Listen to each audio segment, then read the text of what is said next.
और ओवैसी के बयान पर संत समाज में आक्रोश है। आचार्य सत्येंद्र दास का ओवैसी पर पलटवार है।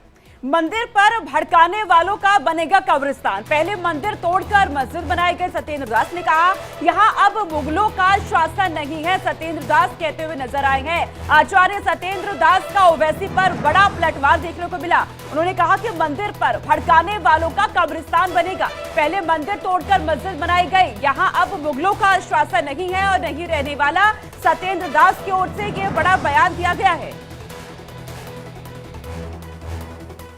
इतिहास को देखें, पहले उन्होंने मंदिर को तोड़ के बनाया था। आप उनके शासन था मुगलों का, अब मुगलों का शासन नहीं है और कि अब इसमें किसी प्रकार की क्षत पहुंचा सकते हैं।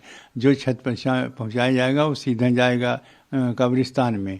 इसलिए ऐसा सोचना भी गलत है। और जो भड़का रहे हैं जवानों को, भड़काए थे यहाँ जितने आए हैं यहाँ छत पहुँचाने के लिए, जब विवादित रामलला त्रिपाल में थे तब भी यहाँ आए थे। अब आए और सब यहाँ मारे गए और उनका कब्रिस्तान यहाँ बन गया। ऐसा जो भी इस विरोध में बोलेगा उसका केवल कब्रिस्तान बनेगा और कुछ नहीं बनेगा। रामलला का एक इंच भी कोई भी क्षति नहीं हो सकती। तो आचार्य सत्येंद्र दास का रिएक्शन आपने सुना, लेकिन ये उन्होंने क्यों कहा, असदुद्दीन ओवैसी का बयान क्या था, वो आपको सुनाते हैं।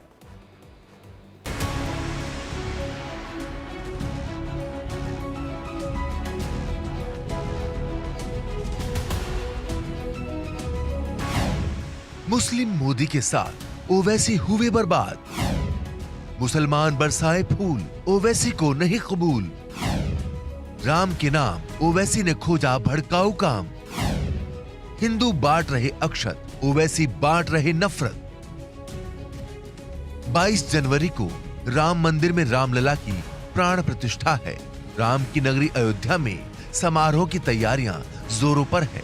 30 दिसंबर को पीएम मोदी समारोह की तैयारियों का जायजा लेने अयोध्या पहुंचे थे। उस दौरान पीएम मोदी ने रोड शो भी किया।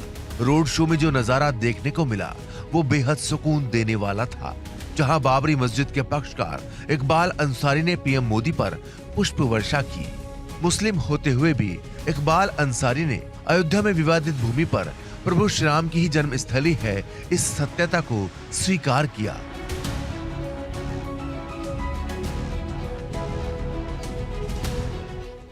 लेकिन इसके ठीक उलट एक ऐसे भाईजान भी हैं जो मंदिर के निर्माण पर अपनी नफरती जुबान से मजहबी जहर उगल रहे हैं।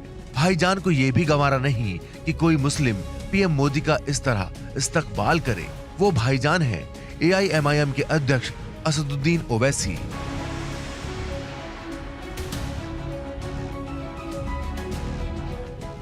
एक तरफ जहां अयोध्या में इकबाल अंसारी जैसे मुसलमान हिंदू मुस्लिम एकता की मिसाल पेश कर रहे हैं, तो भड़काऊ भाईजान मुसलमानों में नफरत का बीज बो रहे हैं। ओवैसी ये बर्दाश्त नहीं कर पा रहे कि जिन मुसलमानों के दम पर वो अपनी सियासी दुकान चला रहे हैं, वो मुसलमान अब पीएम मोदी के मुरीद होते जा रहे हैं। लिहाजा उन्हें भड़काने के लिए 500 साल तक विवादित मस्जिद में पढ़ी गई नमाज की दुहाई दे रहे हैं। नौजवानों, मस्जिदों को आबाद रखो। नौजवानों, तुमसे मैं कह रहा हूं, हमारी मस्जिद हमने खोदी और वहां पर क्या किया जा रहा है आप देख रहे हैं। ओवैसी बीजेपी और पीएम मोदी को मुस्लिमों में फूट डालने वाली ताकत बताते हुए आरोप लगा रहे हैं कि ये ताकतें आपके दिल से एकजुटता खत्म करना चाहती हैं। ओवैसी ने कहा कि सालों की मेहनत के बाद आज हम एक मुकाम पर पहुंचे हैं, इसलिए अपनी ताकत को बरकरार रखो। बरसों की मेहनतों के बाद आज हमारा एक मुकाम हमने पैदा किया, तो ये आपको इन चीजों पर गौर करना है। अपनी मिली हमियत को, अपनी ताकत को बरकरार रखिए। नौजवानों, मस्जिदों को आबाद रखो। ओवैसी को डर सता रहा है कि मुसलमान अगर मोदी के साथ चले जाएंगे तो उनका क्या होगा। इसलिए वो मुसलमानों के दिल में ये डर बैठाना चाहते हैं कि पीएम मोदी और बीजेपी उनकी मस्जिदों को छीन लेगी। इसलिए मुसलमानों से अपील कर रहे हैं कि मस्जिदों में जाकर नमाज पढ़ें, मस्जिदों को आबाद करें, अपनी मिल्ली हमियत यानी अपने मजहब की चिंता करें और ताकत को बरकरार रखें। नौजवानों, क्या तुम्हारे दिलों में, हमारे दिलों में तकलीफ नहीं होती? नौजवानों, क्या तुमको नहीं दिख रहा कि अभी ऐसे 3-4 मसाजिद हैं जिसमें दिल्ली की सुनहरी वाली मस्जिद भी है। मेरे अजीज दोस्तों, याद रखो नौजवानों, ये जो ताकतें हैं ना तुम्हारे दिल से जब इत्तेहाद को निकालना चाहते हैं, क्यों निकालना चाहते हैं? मिली गीरत को खत्म कर दिया जाए, मिली हमियत को खत्म कर दिया जाए। बरसों की मेहनतों के बाद आज हमारा एक मुकाम हमने पैदा किया, तो ये आपको इन चीजों पर गौर करना, अपनी मिली हमियत को, मिली अपनी ताकत को बरकरार रखिए। ओवैसी एक सभा को संबोधित कर रहे थे। इस दौरान उनकी जुबान से अल्फाज नहीं बल्कि जहर निकल रहा था।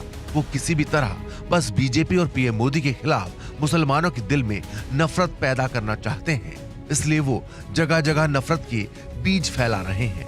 उन्होंने युवाओं को साधने के लिए शिगुफा छोड़ दिया कि आने वाले वक्त में नौजवानी सोचने पर मजबूर हो जाएंगे कि आखिर वो अपने घर और अपने मोहल्ले को कैसे बचाए। मेरे अजीज दोस्तों, याद रखो नौजवानों, ये जो ताकतें हैं ना तुम्हारे दिल से जब इत्तेहाद को निकालना चाहते हैं, क्यों निकालना चाहते हैं? मिली गीरत को खत्म कर दिया जाए, मिली हमियत को खत्म कर दिया जाए। बरसों की मेहनतों के बाद आज हमारा एक मुकाम हमने पैदा किया, तो ये आपको इन चीजों पर गौर करना, अपनी मिली हमियत को, मिली अपनी ताकत को बरकरार रखिए। नौजवानों, मस्जिदों को आबाद रखो, कहीं ऐसा ना हो कि मस्जिदें हमसे छीन ली जाए।